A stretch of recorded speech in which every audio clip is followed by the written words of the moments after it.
ancient Egypt and to ancient Greece. And if you're wearing a garment that's draped, that's really more free-form, that drapes from your body, the lineage is ancient Greece. It all goes back to Helen of Troy. And if it's a tailored, structured garment, it all goes back to ancient Egypt, your Cleopatra. And I was shocked, really surprised to learn that tailoring was so old. And there's a whole chapter on knits, the chapter's actually sweaters. I was fully expecting that knitting would probably be the earliest form of garment construction, because you could imagine taking reeds and braiding them and then putting those braids together and creating a garment. But in fact, it's really relatively recent compared to other things. Though I have to say, I challenged the nomenclature. I think maybe it was simply called something else. At any rate, well, if you're as crazy as I am, it's a fascinating story. I shouldn't say crazy, I should say obsessed. So, other questions? Yes? What is your favorite era of fashion or clothing? Well, in more contemporary times, I'll say the 1960s, because it was such a huge fashion revolution. We ushered in with Mad Men and the Kennedy administration, and we usher it out with hippies.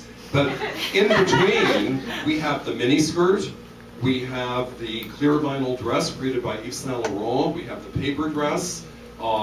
The attribution is uncertain. We don't know quite who did it first.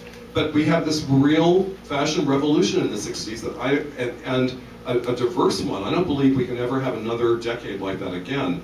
But I am reminded of the French Revolution, because coming into the French Revolution, we had these exuberant gowns and hairstyles, and architecture and interiors were designed to accommodate these clothes. And then the revolution happens, and suddenly everyone's very monastic. They're wearing unbleached muslin shrouds, basically, and the startling juxtaposition of those two polarities is startling. It's really quite incredible. So there are a lot of and of course it's all based on context. Societal conflict and upheaval and questioning in the 1960s, and a huge rift in society in the case of the French Revolution. It's quite fascinating. Yes, hi. Thank you. I'm very flattered. Thank you. My question is, what are your 3 favorite items in your wardrobe? The 3 favorite items in my wardrobe, but one is a suit. Never without. Any particular suit? Oh, well.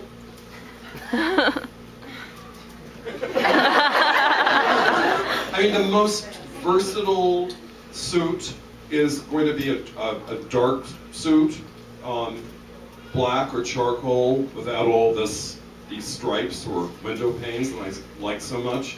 They're just versatile. You can wear them almost anywhere. And I love a blazer. It's the easiest way to dress up. Jeans and a t-shirt. And yes, I do wear jeans and a t-shirt. I do. And I love my ties. I just do. I love them. But that's also, it's personal, it's me. But it's semiotics too. Leslie Moore sent a message about how the world perceives us. So thank you. Yes? Hi. I was just wondering, what do you attribute your success to? Because you've been successful in so many different areas. What is it like in your personal life that has made you able to do that? I don't think anyone's ever asked me that question before. I think it's not chasing success. I think it's just doing a good job, or the best job that you can do, given the conditions and the circumstances, and being wholly concerned with that. I mean, I never dreamed I'd be chair of the fashion program at Parsons. It was like a dream, a real dream. And it was also a huge responsibility. It was probably the biggest responsibility I've ever been handed in my life, because I had young people I was responsible for, and I needed to deliver the highest quality education to these people and prepare them to lead an industry, not just to be able to get a job in it, but to lead it. And that's when I first needed to really roll up my sleeves and study fashion, because it was an industry that I knew about peripherally, but certainly not intimately. And it was a bear to get my arms around. And then when I think about receiving that phone call in January 2004 from the Project Runway producers, I didn't know who they were. I didn't know what this thing was. I didn't even want to meet with them. I said, actually, reality, this industry has enough trouble without that.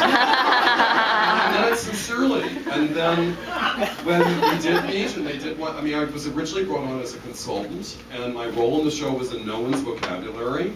And then suddenly, poof, I'm the mentor in the workroom, but even then, I never dreamed I'd be in the cut of the show. I thought, I knew what was going on. The producers were worried that the designers would go into the workroom and no one would talk. So during that hiatus between Heidi presenting the challenge and reviewing it with the judges, no one would say anything. So by sending me in, they were assured of at least some spoken word. But I thought, no one needs to see me, no one needs to hear my voice. So no one was more shocked than I was when suddenly, good heavens, there I am.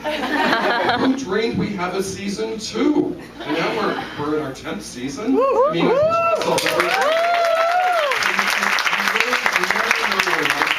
what it's going to take you. And I'm very lucky in that I don't chase things. Opportunities present themselves, and I'm not just saying that I'm complacent about it. I'm not even remotely complacent. I'm eager, excited, delirious sometimes. But it's all about doing the best possible job that you can. I was standing in line at Starbucks at Times Square. That could be any one of 24 Starbucks. But it's the one closest to the Condé Nast building. And there was a young woman behind me in line, and she asked if she could take a picture. Of course she can. And I said, what are you doing? And she said, and she was kind of moaning, I'm an intern at Vogue, I do all this coffee. And I said, look, get that coffee like it is some incredible formula that will deliver all these people to some place that they could never imagine.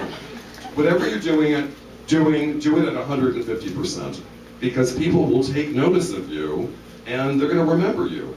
And it's just one of those qualities of character that is very important and that we don't see a lot of these days.